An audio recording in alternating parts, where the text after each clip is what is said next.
दोस्तों, आज हम बॉलीवुड के ऐसे खलनायक के बारे में बात करेंगे जिसे देखकर ही दर्शक ये तय कर बैठते थे कि ये हीरो को चैन की जिंदगी जीने नहीं देगा। अपने किरदार को उसने ऐसे जिया कि अगर किसी फिल्म में वो पॉजिटिव रोल में भी नजर आए तो फिल्म खत्म होने तक यकीन नहीं होता कि ये गद्दारी नहीं करेगा। उसके बोले गए डायलॉग आज भी अमर है, जा जी ले अपनी जिंदगी। और ये डायलॉग आज प्यार करने वालों के लिए दुआ बन गया। नाम है अमरीश पुरी। दोस्तों, वीडियो को एक लाइक कर देना क्योंकि हमारे चैनल में इस तरह के वीडियो हमेशा मिलते रहेंगे। दोस्तों, अमरीश पुरी ने 1987 में आई फिल्म मिस्टर इंडिया के मोगैम्बो वाले किरदार को देखकर तो हॉलीवुड के महान निर्देशक स्टीवन स्पीलबर्ग ने कहा था कि अमरीश पुरी मेरे सबसे पसंदीदा खलनायक हैं। न कभी दुनिया ने इनके जैसा देखा है और न ही कभी देखेगी। अमरीश पुरी का जन्म 1932 में पंजाब के नवांशहर जलंधर में हुआ था। उन्होंने 40 साल की उम्र में बॉलीवुड में डेब्यू किया था। उनकी पहली फिल्म थी रेशमा और शेरा। बॉलीवुड में तकरीबन 500 फिल्मों में काम किया। उन्होंने अपने शुरुआती दिनों में हीरो बनने के लिए कई ऑडिशन दिए, मगर कहते हैं ना, जो तकदीर में होता है वही मिलता है। वो कभी भी हीरो के रोल के लिए सिलेक्ट नहीं हो पाए, मगर विलेन बनकर सबको जहनों में हमेशा के लिए छा गए। तकदीर ने ही उन्हें एक ऐसा जख्म भी दिया जिससे वो उबर ही नहीं पाए। उन्हें एक ऐसी बीमारी ने जकड़ा जिससे बाहर निकलना नामुमकिन था।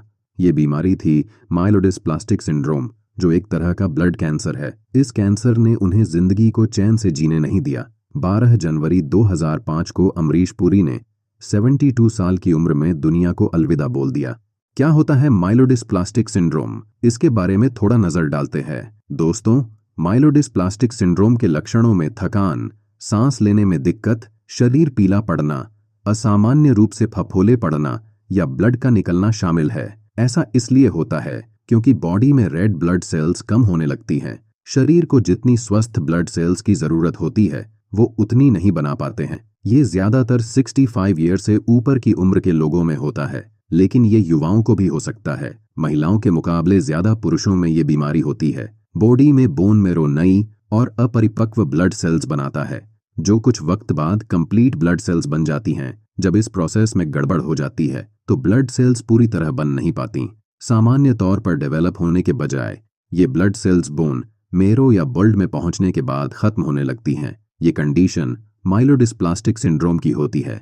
वक्त के साथ ये ब्लड सेल्स स्वस्थ लोगों की तुलना में अधिक अपरिक्व और दोषपूर्ण हो जाती है, जिससे एनीमिया के कारण थकान, ल्यूकोपेनिया की वजह से इन्फेक्शन और थ्रोम्बोसाइटोपेनिया की वजह से ब्लीडिंग होने लगती है। कुछ माइलोडिस्प्लास्टिक सिंड्रोम का कारण पता नहीं चल पाता है, जबकि कुछ का कारण कीमो और रेडिएशन थेरेपी हो सकता है। इसके अलावा टॉक्सिक केमिकल जैसे तंबाकू, बेंजीन और कीटनाशकों के कांटेक्ट में आने से भी यह रोग हो सकता है। ब्लड टेस्ट और बोन मैरो के सैंपल से इस रोग का पता चलता है। इस पर अभी तक रिसर्च जारी है क्योंकि कारगर इलाज अभी तक नहीं मिल पाए हैं। फिलहाल doctor red blood cells, white blood cells या प्लेटलेट्स को बदलने के लिए ब्लड लेकर पेशेंट को चढ़ाते रहते हैं। इसके अलावा बोन मैरो ट्रांसप्लांट भी किया जा सकता है। कीमोथेरेपी ही अब तक का इसका बेहतर ट्रीटमेंट है। कीमोथेरेपी के जरिए ब्लड सेल्स के बनने के प्रोसेस में सुधार लाया जाता है। ये असामान्य तौर पर बन रही सेल्स की बढ़ोतरी को रोकता है। इसमें पेशेंट को थकान और कमजोरी का एहसास होता है।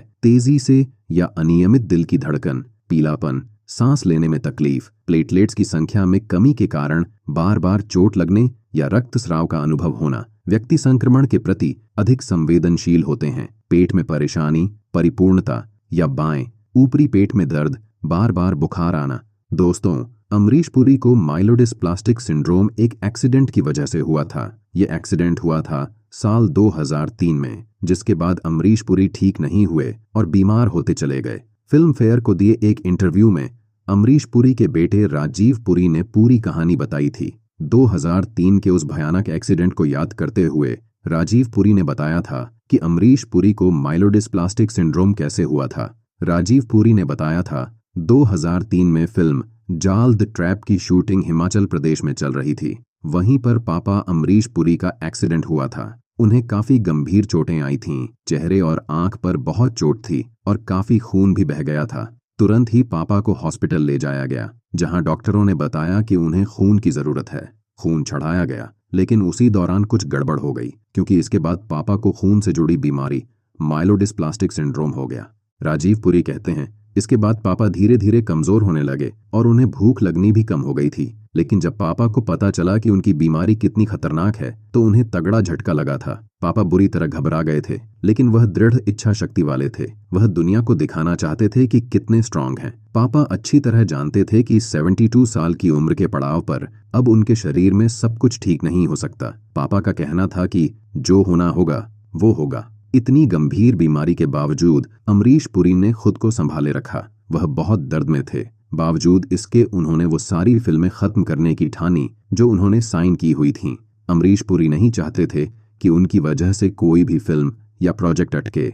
राजीव पुरी के मुताबिक पिता अमरीश पुरी की बीमारी 2003 में पता चली थी और दिसंबर 2004 तक उन्होंने बीमार होने के बावजूद सारी फिल्मों की शूटिंग पूरी कर ली थी। तब अमरीश पुरी के पास कच्ची सड़क, मुझसे शादी करोगी, हलचल और ऐतराज जैसी फिल्मों में काम कर रहे थे। अमरीश पुरी का सेहत लगातार गिरती जा रही थी, फिर भी वो बिस्तर पर पड़े नहीं रहना चाहते थे। जब एक रोज राजीव पुरी ने पिता से पूछा, तबीयत कैसी है, तो अमरीश पुरी ने कहा था, कल से बेहतर हूं। लेकिन अगले दिन अमरीश पुरी घर में ही गिर पड़े और इस बार उनको ब्रेन हेमरेज हो गया। यही उनकी मौत की वजह बन गया। अमरीश पुरी की मौत से पूरी फिल्म इंडस्ट्री को 2 दिन के लिए बंद कर दिया गया था। लोग उनकी आखिरी झलक देखने के लिए श्मशान घाट पर पेड़ों पर चढ़ गए थे। तो दोस्तों, ये था अमरीश पुरी के फिल्मी सफर और अंतिम सफर की पूरी कहानी। उम्मीद करता हूँ वीडियो जरूर अच्छा लगा होगा। बहुत बहुत शुक्रिया।